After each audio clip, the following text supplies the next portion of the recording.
Hey, what's up, everybody? Revolutions happen, revolts. They both stem from the same word, revolt. Revolutions arise when people are being suppressed, when people wake up and realize that they've been enslaved, that they are being used, that they're being put down, held down, deceived, duped, not being allowed to reach their full potential, abused, manipulated, dominated. And all of these feelings we will feel in relationships, in our workplace, at the gym, interacting with people out there. Deep inside all of us, we have this desire to be free, which is why arguably the greatest nation, I would say, I've traveled around, I've lived 10 years in the Middle East, 13 years in Europe, I spent 2 years in Asia, and now 13, 14 years here in America.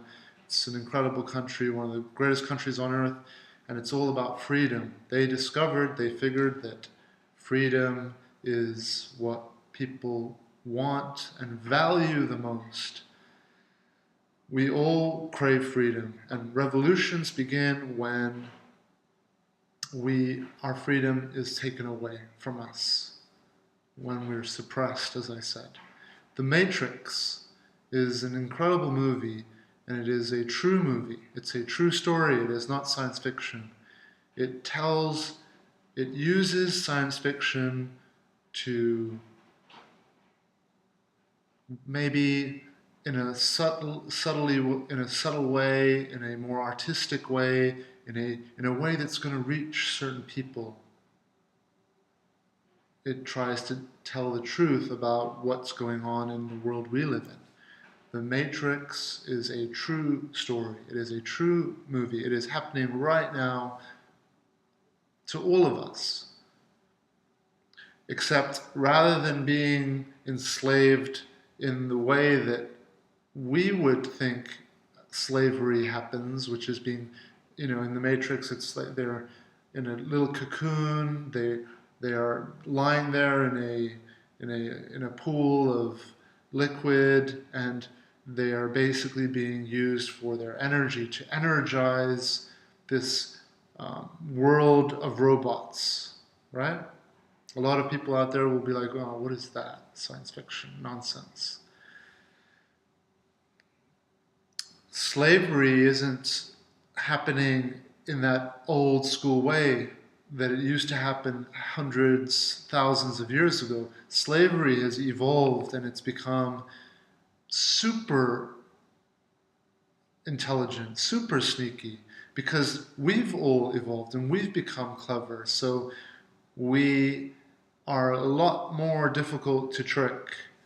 But how are we being tricked the by being taken advantage of the strong impulses we have inside us that are very difficult for us to control, like sex, like food, sugar, drugs, addictions, dependencies. That's current day slavery. That is how we're all being enslaved, controlled, kept in a way that we're basically under control, behaving, and not just that, but fueling an economy, right?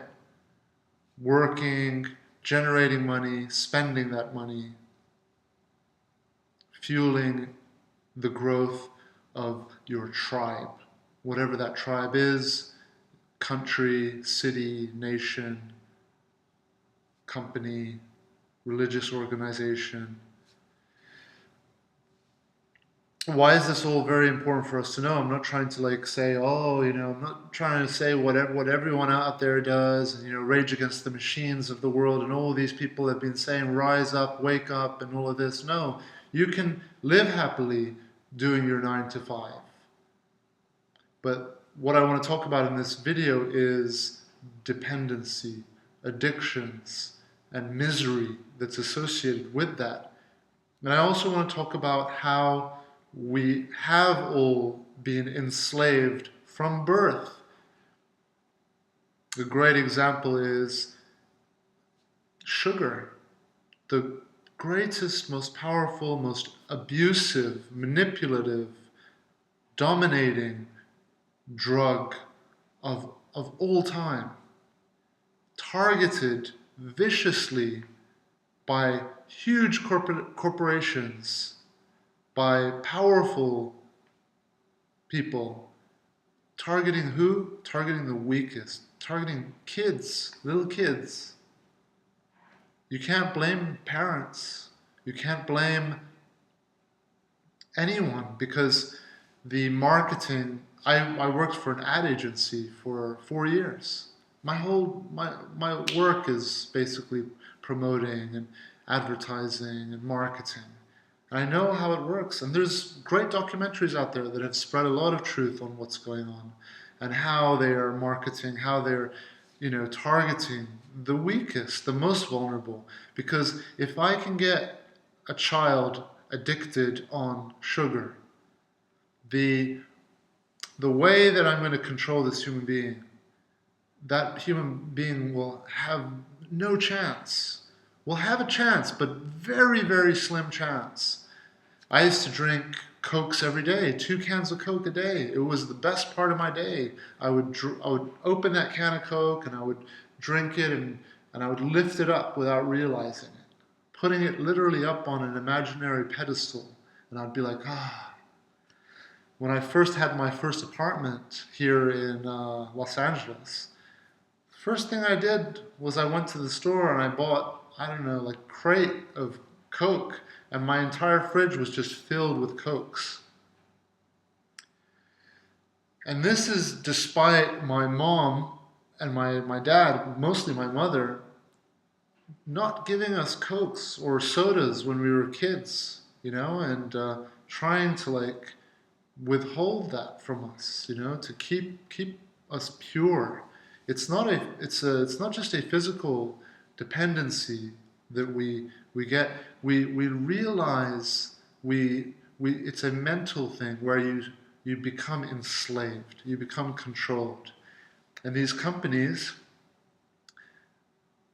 they all profit from what they're doing. It's not just the soda companies, that there are other companies all that are working together, that they all benefit from each other.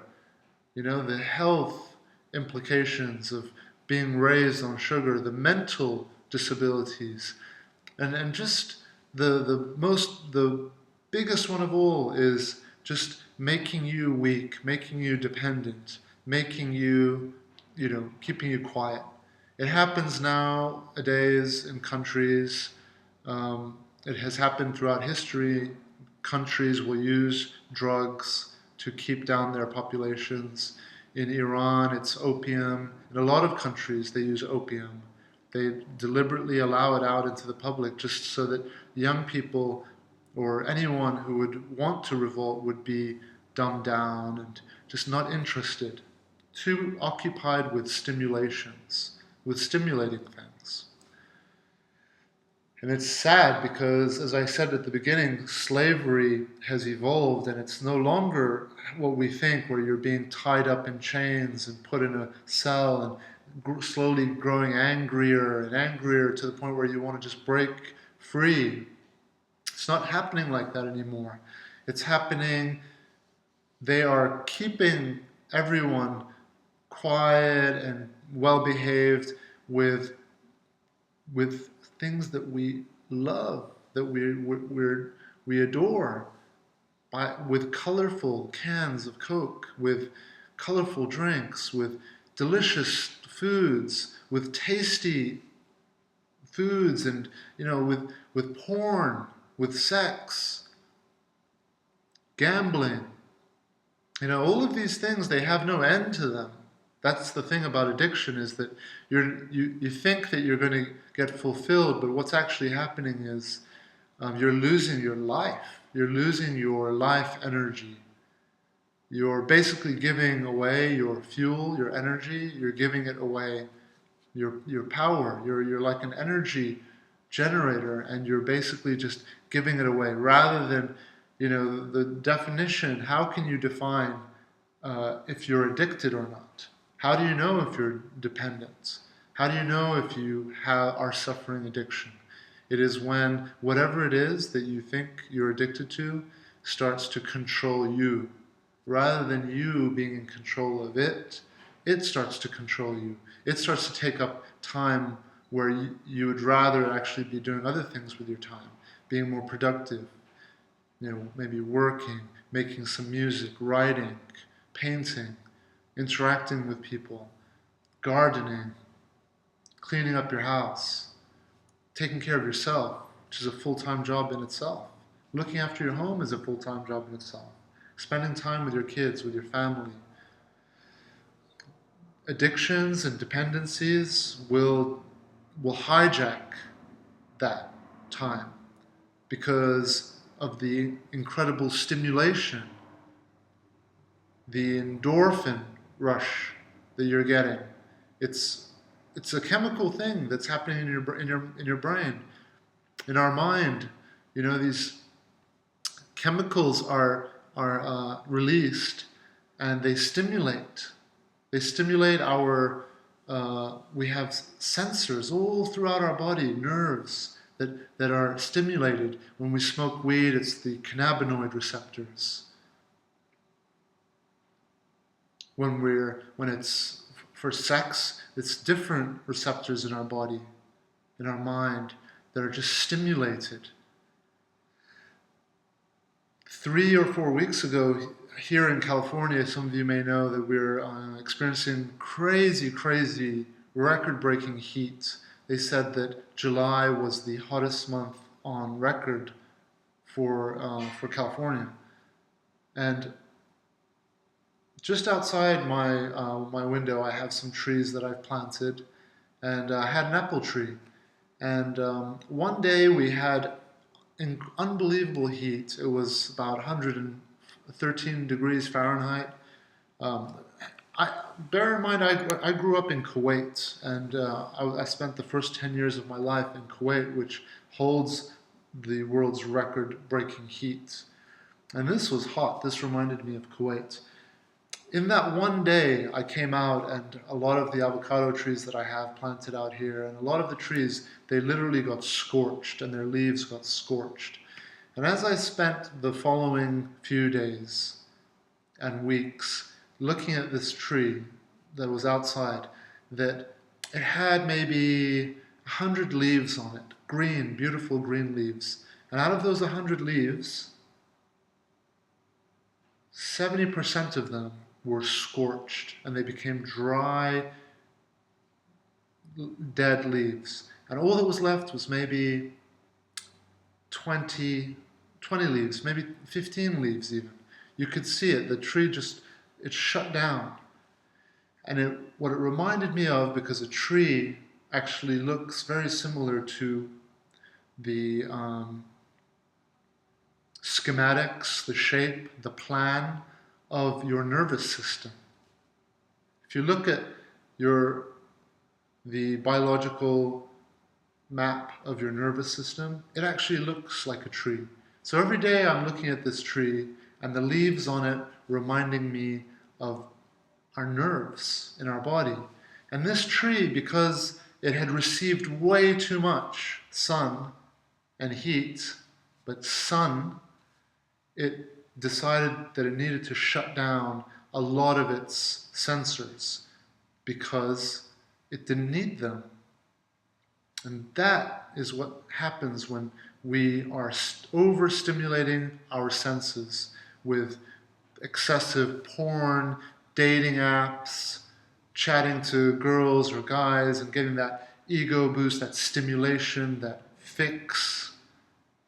or eating sugary, sweet foods, feeling amazing, but then feeling like shit immediately afterwards. Why do you feel like shit? It's the same feeling that you get after you've jerked off or, you know, had your release to porn, or if you're sexting with people. Sexting is replacing porn right now, big time, because it's with people, with real people. It's porn, sexting, it's all the same thing. It's that sexual stimulation. It's very similar to the stimulation you get from the rush that you get from when you eat something sweet, that high, those cans of Coke I was telling you about, that all those, that sugar and candy, it's all marketed to children, you know? We don't need all that sugar. We don't need all of it. It's literally being dumped on us to keep us.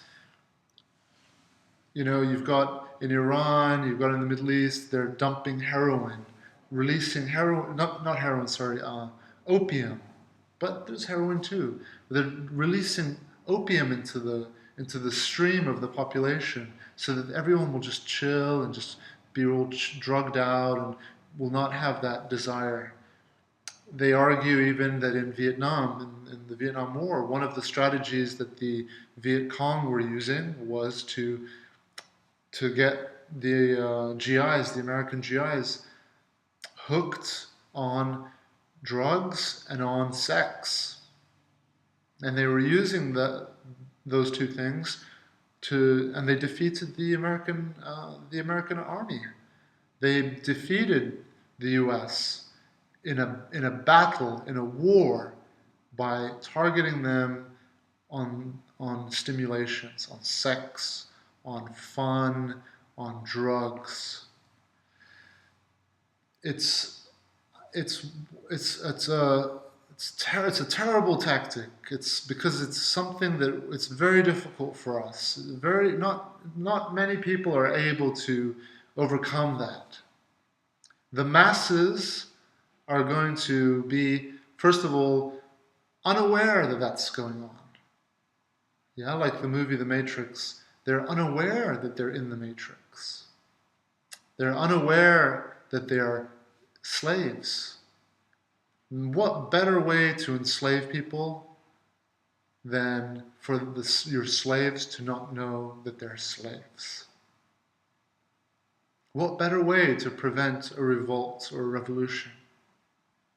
Until suffering starts occurring on a mass scale, until people start suffering physical, just can't take a dump, you know, constantly constipated because they're eating crap. You know, your digestive system is supposed to be functioning normally. You're supposed to be able to enjoy taking a dump.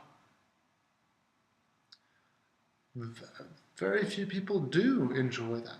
Most people have some sort of issue with their digestion, and we are just writing that off as, oh, that's just normal. Everyone feels that way. It's normal. Indigestion, right? It's just a normal thing. It's not normal. It's not how, you know, it's not how you're supposed to live. You're supposed to have basic health. You know, basic health is your digestion functions properly. You're able to breathe. You know, when you're being bombarding your body with so much sugar, everything starts to shut down. Your digestion, your breathing, everything. You're just basically being, it's how you're being kept down. Humans, we're like gods. We're godlike. Every human is so powerful.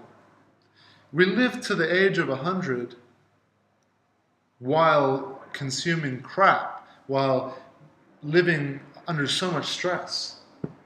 You know, and in historical texts, religious texts, they refer to people who live up to the age of 300, 400. In the Bible, in Islam, in Buddhism, there are multiple references to this. Most people will read that nowadays and laugh, right? Of course you're going to laugh if you compare it to how we live nowadays. But we make it to the age of 100 with all this crap that we're doing, with the filthy air that we breathe every day. Why? Because humans, we are godlike. We are so powerful. You, watching this right now, you are such a powerful being that has been subjected to so much. You've got so many anchors weighing you down, hooks on them, hooks in your body, in your mental hooks with anchors on them, holding you down, that if you can just cut them one by one, whatever it is, you're going to watch yourself rise up another 30%. You're going to be able to breathe better. But it's hard. Dependency is really hard. They're getting people at our weakest. It's not surprising that when you look at porn and the organizations involved, like in Japan, there's a lot of mafia involved with porn. Historically here in the US, a lot of mafia involved with gangs, involved with alcohol. Why? Because if you got the Yakuza in Japan, the gangs all around the world, they know how to dominate people. It's through enslaving them. Gambling, it's all the same thing.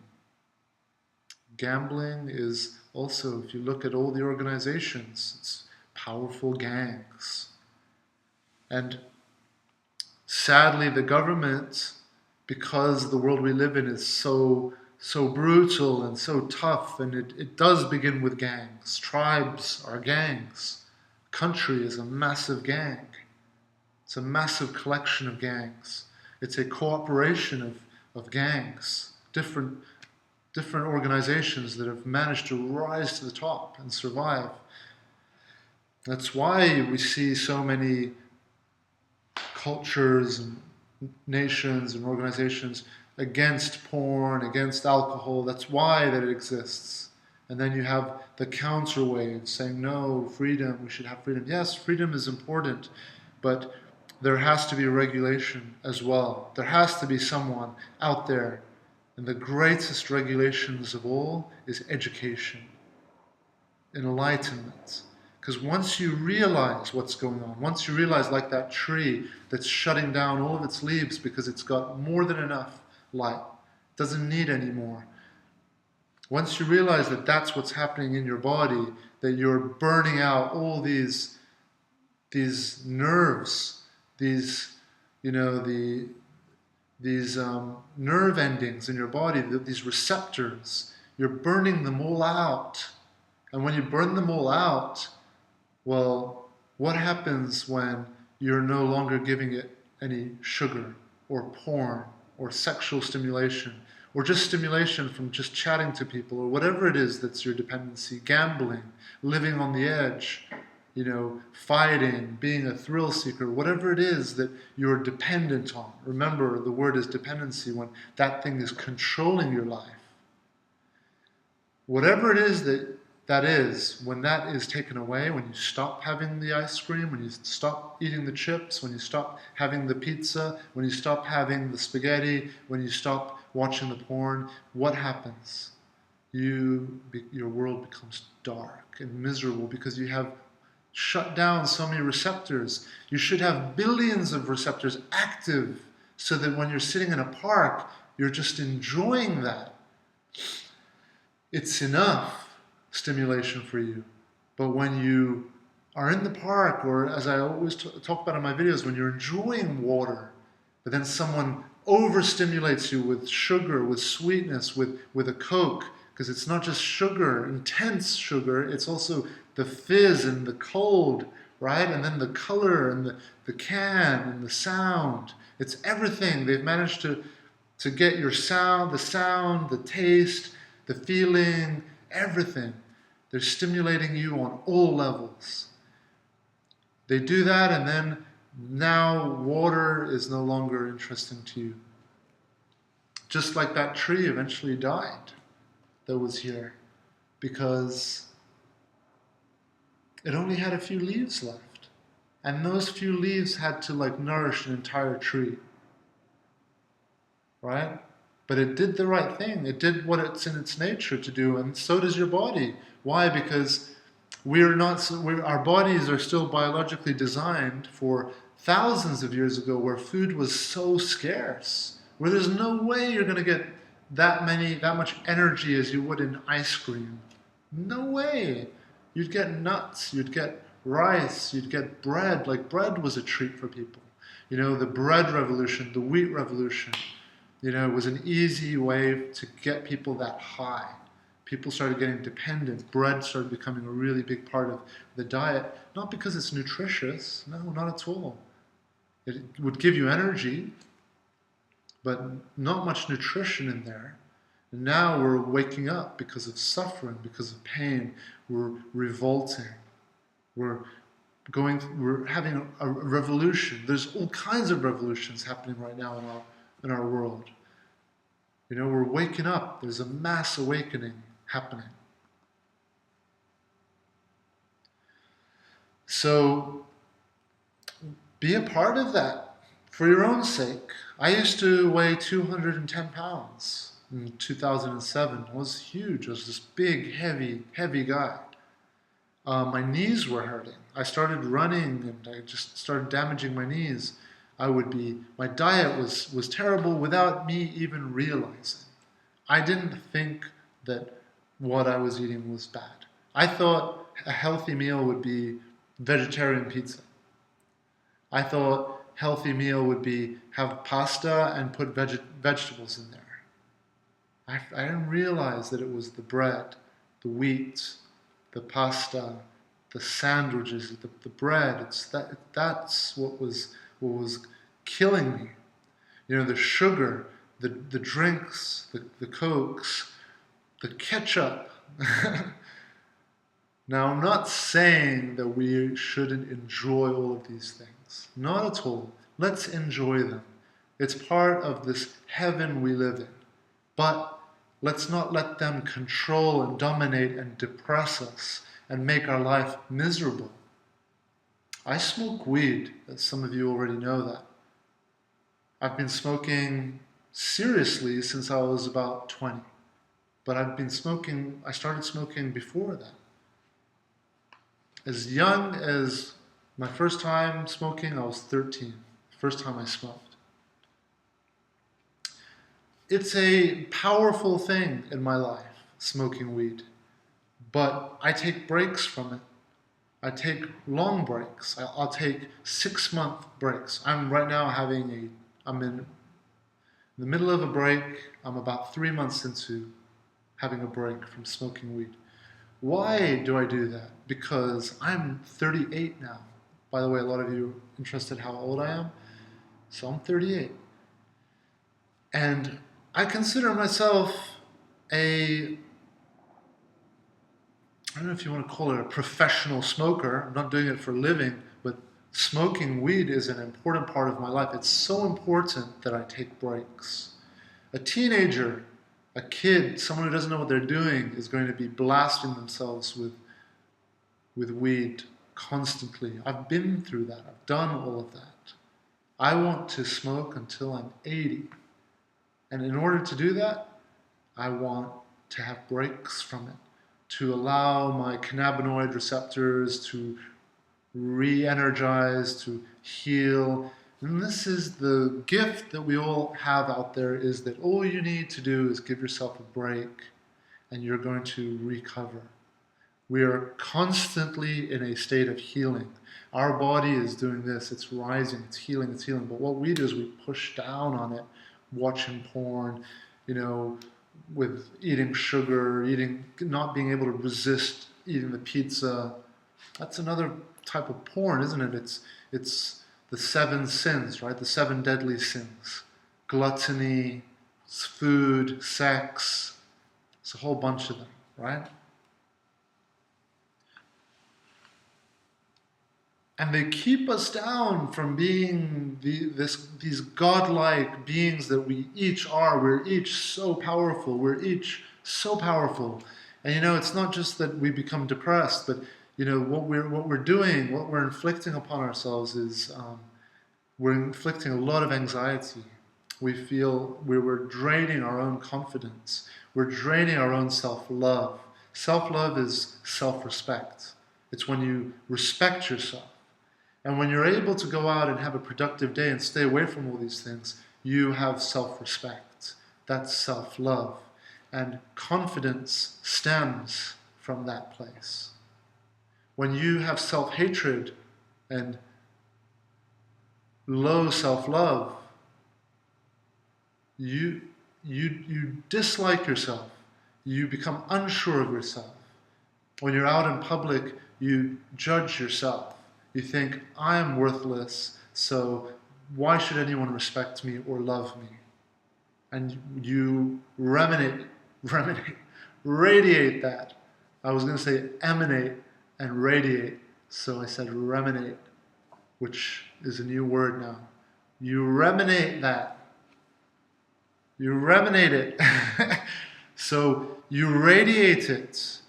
And what comes back to you is what you put out there. So if you are putting out there this sense of you're not worthy, that you don't respect yourself, well then people will sense that and treat you that way.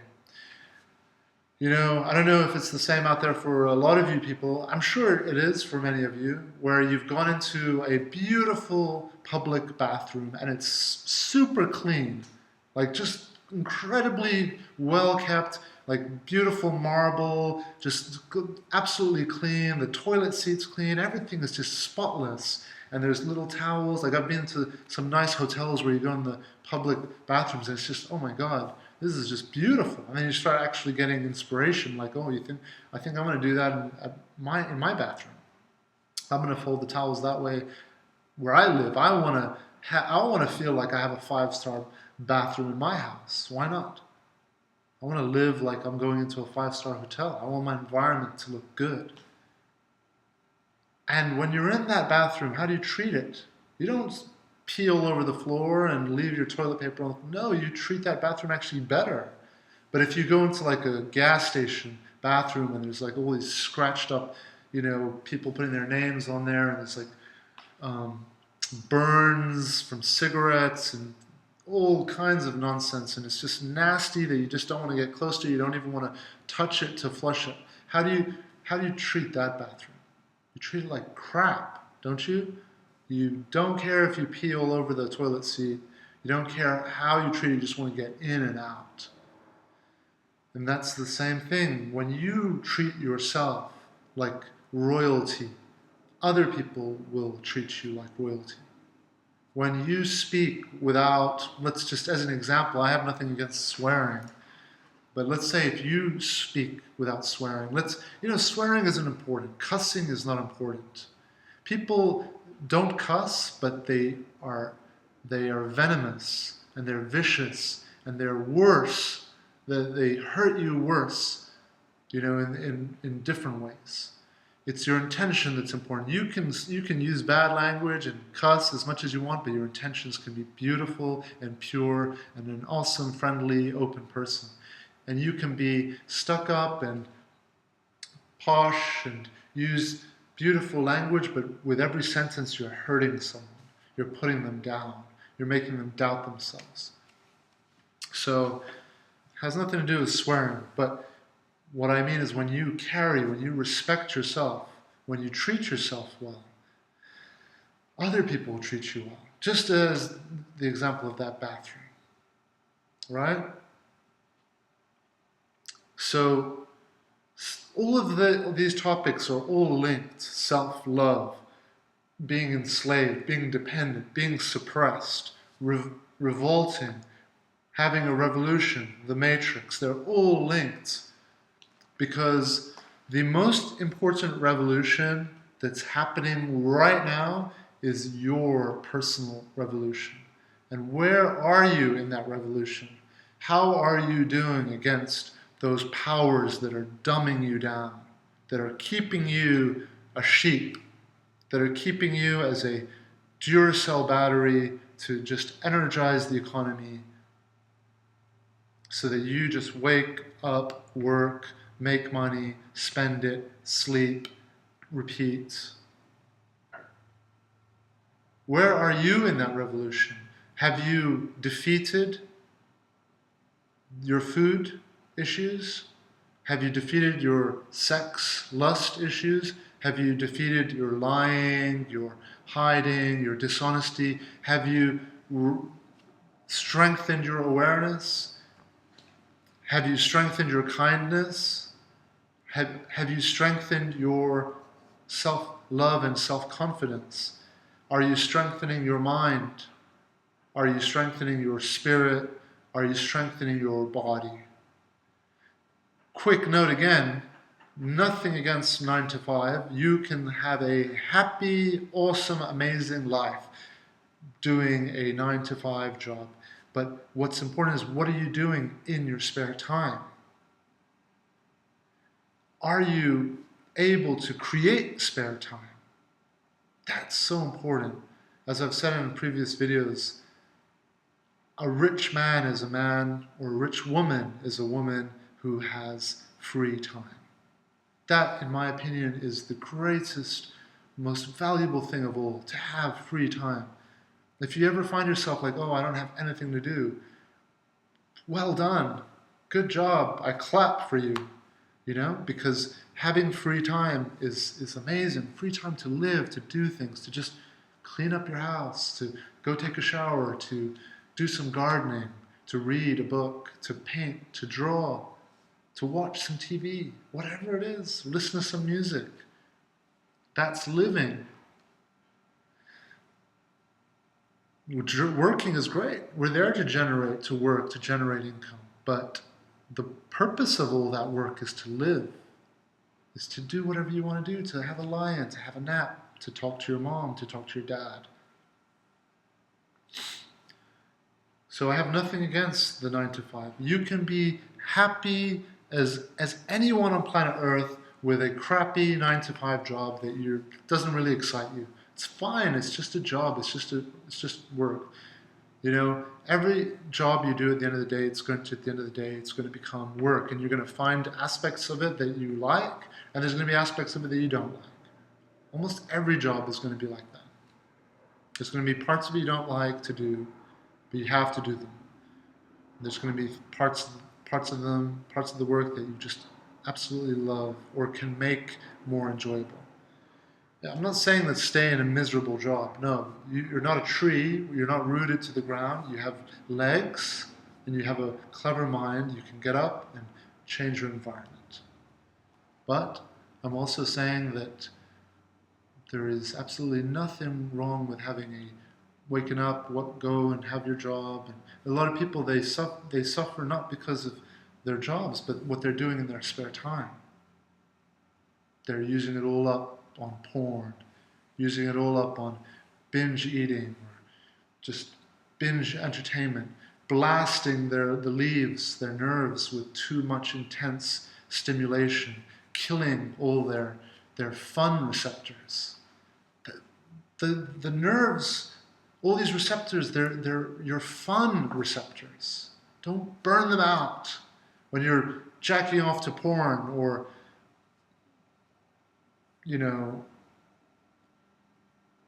getting overly stimulated, having conversation after conversation on dating apps, or pursuing girls, or pursuing guys, and just caught in the dating trap. It's like, maybe trap isn't the best word, but it's an addiction, the dating addiction. Because it's stimulating one person after another, after another, after another. It's just like ice cream to chips to pizza to spaghetti, one thing after another, or any kind of overstimulation. So if you actually want to have more fun than anyone else, then protect your fun receptors. Protect those nerves. Like, I love smoking weed. It's it's such an important part of my life that I would hate to ruin it and burn it out. And you're gonna know when you're overdoing it. The world, your body, your universe will talk to you through pain. You will get maybe too paranoid on the weed. You will push it too far and it's going to hurt you. It's going to create anxiety. It's going to hurt you in some way. Then you know what? I'm pushing this too far. My body is telling me stop. I want this to be fun. So then take a break. Re-energize. And when you come back and you have that one puff, it's going to be like, oh my God, it's all you need. Save a lot of money too that way. So if you enjoy sex, don't ruin it for you, because sex is amazing. Sex is amazing, and all that stuff we're seeing in porn, it's amazing, it's great.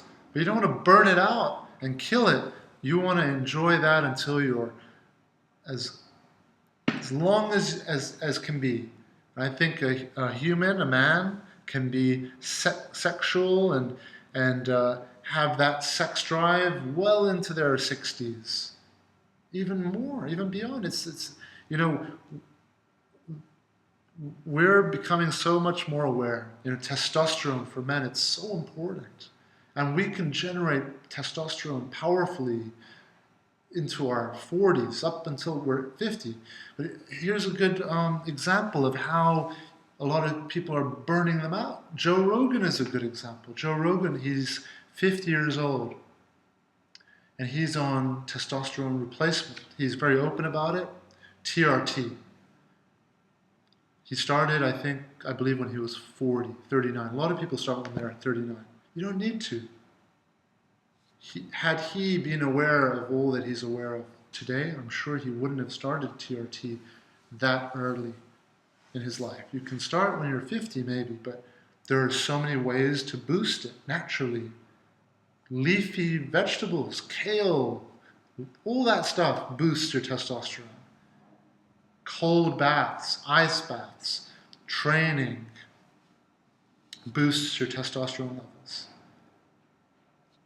Reducing stress, the biggest one of all, boosts testosterone. Sleep boosts testosterone. Why is testosterone important? There's a lot of women out there maybe wondering, why am I talking about this? Well, testosterone for men is very important for healing, for growing your muscles, for healing your joints. Testosterone is what heals and helps us grow and builds our strength. So for men, it's very important for your mood. I was just talking, I had a session a few days ago and I was talking to someone and we were discussing this, and she was, I'm not going to mention any names, don't worry, but she was discussing her marriage and problems in the marriage, and I was talking to her about testosterone, the importance of that, and how as men age, if they're consuming sugar and alcohol and bring their immune systems down, they are damaging their testosterone. Going back to Joe Rogan and addiction and dependency, so at age 39, 40, he starts testosterone replacement therapy, and then shuts down his body's natural ability to create testosterone. And now if he stops the testosterone, he's screwed. A lot of guys out there who start, they have to keep taking it. Literally, if they stop, they'll start growing breasts. Their body will turn into a girl's body, because their body has identified, oh, there's plenty of testosterone coming in, so we don't need to make it anymore. Just like that tree, plenty of sunshine coming in, we don't need leaves anymore, or we just need a few leaves, right? So education, right? It's the greatest regulation, greatest regulator out there. Government, yeah, we need government until people become more educated and can take care of themselves. Government acts like your parents, right? So there's a lot of people out there against government, a lot of conservatives. We want smaller government. Well, who's going to regulate all these companies that are making drug addicts of children with cans of Coke? Who's going to regulate that, right? You need some intelligent people out there helping and saying, hey, you know what? You can't do that to children. There has to be some regulations. You can't put this much sugar in a drink. Where are those regulations? Yeah, freedom is a difficult thing because that's what a lot of these companies they use, freedom, you know. But I think freedom should exist in harmony with being educated. And if anyone out there is stopping education from spreading, that's the evil in this on this earth. That's what we have to be very aware of. So anyway, I hope this video helps. Thank you to everyone out there who's on my Patreon page. You know, I recently started a new Patreon page. It's basically a page where people can subscribe and support. And every month, I am uploading a bunch of videos on there. So I've uploaded a bunch of videos on there on my Patreon page. You can go check them out. And I'm putting them on there just exclusively for the people that are supporting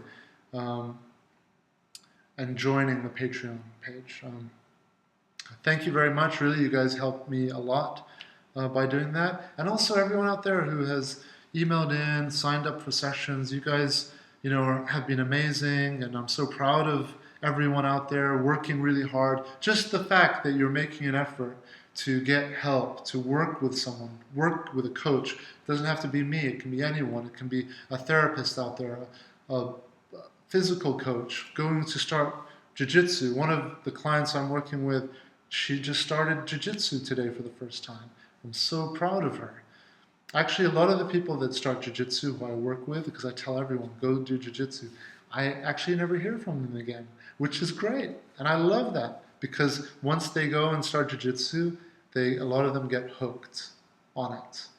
And it really does solve a lot of problems we have. It gets you occupied, you're doing sports, you're getting healthier, so it's hitting so many birds with one stone. It's keeping you busy, keeping you away from, you know, the negative thoughts and the negative habits. Okay, so I'm sending everybody out there power and good luck to you on your revolution that you're doing, you're in the middle of. You know, there's a lot of battles that go into a war. The entire war is the revolution, but there are little battles. Each battle is going to be like, now you're no longer having sugar, or you're having much less sugar.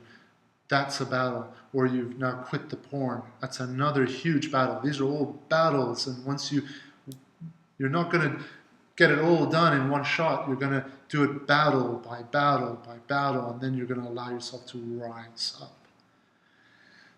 And then once you're winning the war, that's when you're going to be able to share and strengthen others around you. And then the tides change and our world changes and transforms. And there will be less enslavers out there, less people dominating and abusing. More freedom, more genuine freedom, more love, less fear, more kindness, more powerful people out there, less insecure people. There is plenty of wealth and abundance out there for all of us right this minute to just share and enjoy and never have to fight and be afraid of each other and put each other down. There's plenty of it. But it's going to take time. It's going to take education, right? So I hope this video educates. I hope it helps enlighten, as I have been enlightened by so many people before me, and people who have been kind enough to be patient with me and to share with me. And I hope that this helps even a little bit, a few people out there. If it does, I hope it strengthens you enough so that you're able to share and pass this on to other people as well. So I'm sending you all out there all the very best. If you haven't watched the movie The Matrix, go check it out now. It's an incredible movie. And measure your progress in weeks, not days. Every week, just look back and be like, last week was a good week. Yes, there were some weaknesses I had, moments of weaknesses, but I did these things, right? And week by week, try to grow and make sure your life is on a path of improvement. You're climbing up the mountain. Why? Because the views are better. The air is cleaner. The higher you go. And yes, there may be less people up there because it's not as easy, but it's worth it. All right, everyone, sending everyone out there all the very best. Adios for now. Bye.